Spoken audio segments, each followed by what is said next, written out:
Perfect. And I can monitor if we have any comments on YouTube.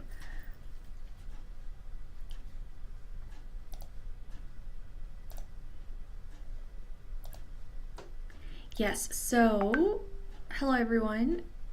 We do have a guest today. Riley, if you wanted to just quickly introduce yourself for our students, Yeah, that'd be awesome.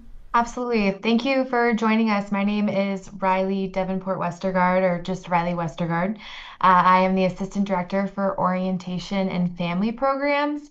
And as it pertains to our conversation today, I'm the primary coordinator for course placement for college level math and English. Just jump right into it. Yeah, go Okay, for it. awesome. Okay, well, I'm going to go ahead and start with my presentation here. And then as we have questions, PJ will let me know, or contact information will be at the end. So you can always follow up with me later. So let me just go ahead and share my screen. Okay. PJ, are you seeing my presentation? Yes. Okay, great. All right. So, what is course placement? So, course placement refers to the process that determines which math and English course is best to begin with in order to ensure your academic success at MSU Mankato. So, course placement uses existing test scores such as ACT, SAT, TOEFL, IELTS, Duolingo, and PTE to determine which courses you should begin with. What course placement is not is anything to do with your admission to the university. So, just to start there, this is nothing to do with you attending here in the fall. It's about which courses to start with to be successful in your academic programs. So how does course placement impact you?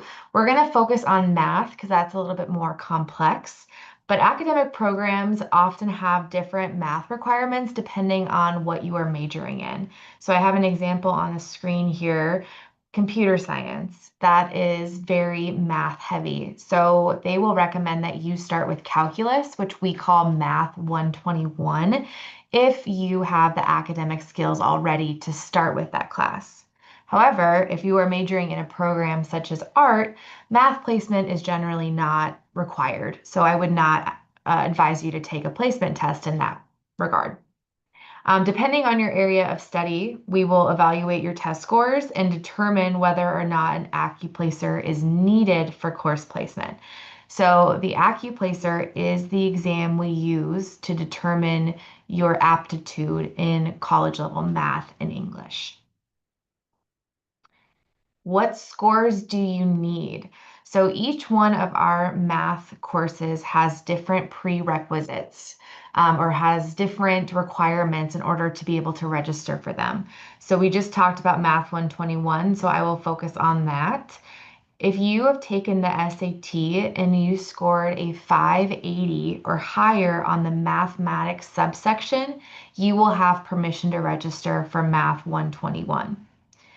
If you do not have that score, and that is the course that the program recommends that you start with, then we will say the AccuPlacer is an option for you to try to place into that course using a different measure, in this case, AccuPlacer. How will you know if you need to take an exam or an AccuPlacer exam?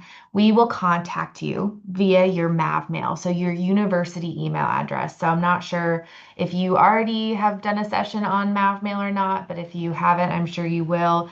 We will send that information directly to your university email address, and we will review your existing test scores and we will review your intended major to determine whether or not we recommend you take the AccuPlacer, also known as the course placement exam.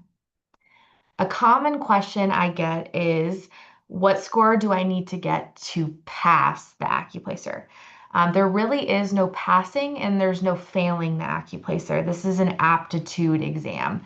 So we simply use this as a tool to make sure you are starting with the class that will make you the most successful moving forward. So we do not want you to start with calculus if we think you're going to fail calculus. We want you to take the classes that will build up your knowledge in that area. So when you do take calculus, you are successful. So again, there is no failing and there's really no passing AccuPlacer. We just want to make sure you're starting with the correct course. And then how do you take an AccuPlacer exam? So if we reach out to you and let you know that AccuPlacer is probably a good option for you, you will take the AccuPlacer as part of your orientation process this fall. So I think it says it on the screen right there. You want to arrive to the university by August 16th so that you're prepared for orientation, which runs August 17th through the 21st. So we will have AccuPlacer available Monday, Tuesday, and Wednesday. You don't have to make an appointment. Those are walk-in sessions and Wissink Hall computer labs, and you will have student support that will help you find where to go and direct you where you need to be at those times. And then a common question I get is, how should I prepare for the AccuPlacer? It is kind of a common misconception, I would say, that you need to study for this exam, when really we want you to come in with the knowledge that you already feel comfortable with, that you already can perform without a lot of studying. So although we will share with you study materials in the email we send you to confirm that an AccuPlacer might be necessary, we don't necessarily want you to stress out about this. We want it to be as accurate to your abilities as possible. So the AccuPlacer can be attempted twice total. So we do recommend that you wait 2 weeks in between attempts.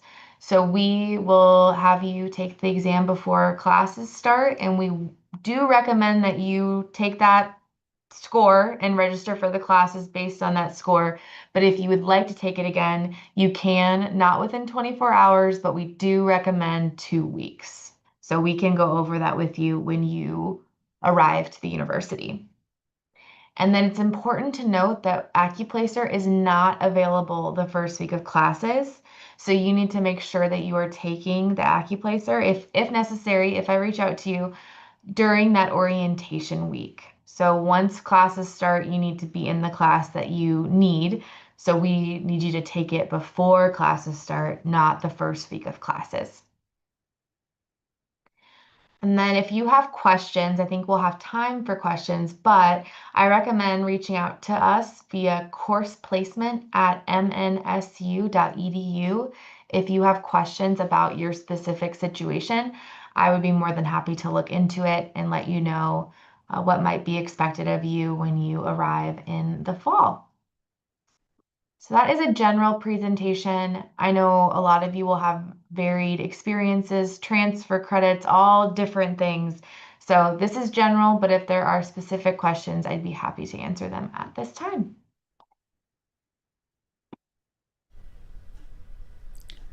I think one question we always get from students is, and I know you kind of already talked about it in your presentation, but just in case for people that are just joining at this time, Yeah, because I can see people are like just trickling in. sure.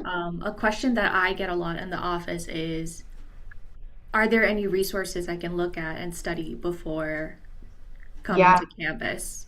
What yeah. would you tell those students? Yeah, so when I reach out to you, letting you know that an AccuPlacer might be necessary, I'm going to give a lot of information about when to take the AccuPlacer, but I will also include links to study materials.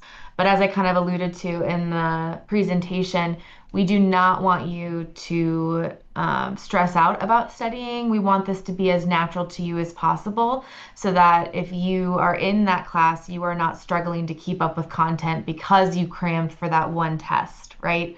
So we want you to be placed into the course that you'll be most naturally successful in as possible. And that information is getting sent to their MAV mail. Their MAV mail, yes. And course placement policies are also on the website with more information. So I'm going to, if I can, put it in the chat. I think I can. Yes, let me make sure that's also. Okay, yeah, there we go. Perfect. Thank you. So it's going to be very important for you guys to check your emails, and this is something you're going to hear throughout college. And so now is a really good time to start building that habit of checking your emails because we send a lot of resources to you and information to you to your personal emails, your Mav mail. Your Mav mail is going to be where you also get a lot of other information like placement testing information. So sometimes you guys will reach out to us and ask and say like you didn't get anything, but then we'll then turn out and be like, well, we did email you like yesterday. Did you check your email? Mhm. So it's going to be really important for you guys to do that. Trying to think if you guys have any other questions, let me know. But again, Riley did share their email as well on the screen. I'll put it in the chat again too. Yes.